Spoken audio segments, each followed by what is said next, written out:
I want to get to the good stuff, talking about some practical ideas to maximize your influence and leverage the resources you have. Matt Silverman, I'll stick with you just to give you a fair share of airtime here. Like, tell me about one or two of the good go-to moves that you like to be able to leverage the compliance officer's influence and, stretch the budget, basically. I know you've mentioned before things like ambassadors or champions and that sort of a thing, but what do you try to do? What do you like to develop?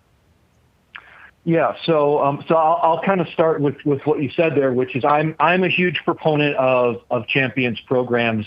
Some people call them ambassador networks or focals or liaisons. You can call it whatever you want to call it, but a champions network is a fantastic way to really leverage the people in your organization, right? They're not your subject matter experts, nor do you want them to be your subject matter experts in compliance.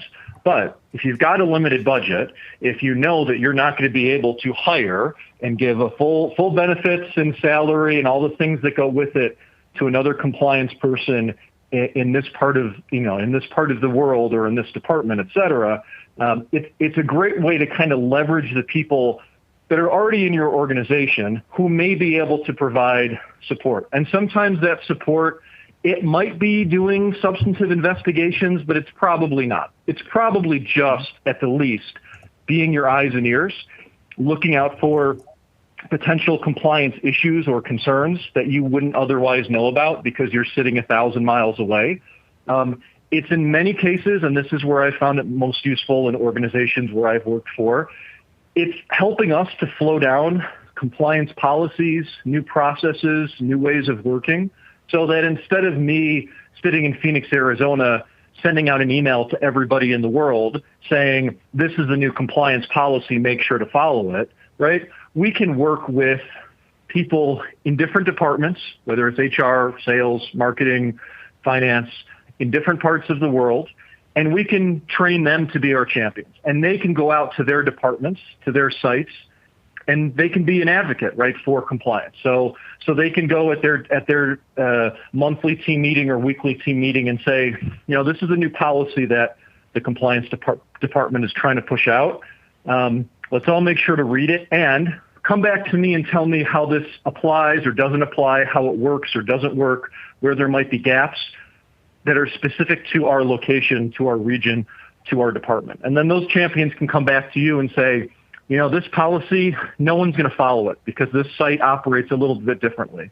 Or this policy that you've put together or trying to put together, it's really U.S.-centric, or it's really focused on this department, but in terms of HR trying to apply it, here's where we have some difficulties. So you can use champions for a lot of different things. Obviously, they can also help you to, hang up posters and send emails and put articles on an intranet site. They can help you do all that kind of publicizing and compliance awareness, but they really can help you to spread your compliance initiatives and be those eyes and ears and people on the ground who are really trying to help you push out your initiatives, your programs, that awareness.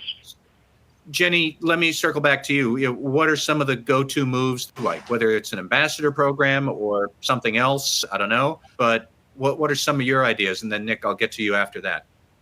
Yeah, and I think what Matt Silverman said was pretty much the nail on the head. And if you look at it, right, what he's talking about is champions. And I'm looking at some of the chats, and there's the comment of coming from a friendly or known source is always better received.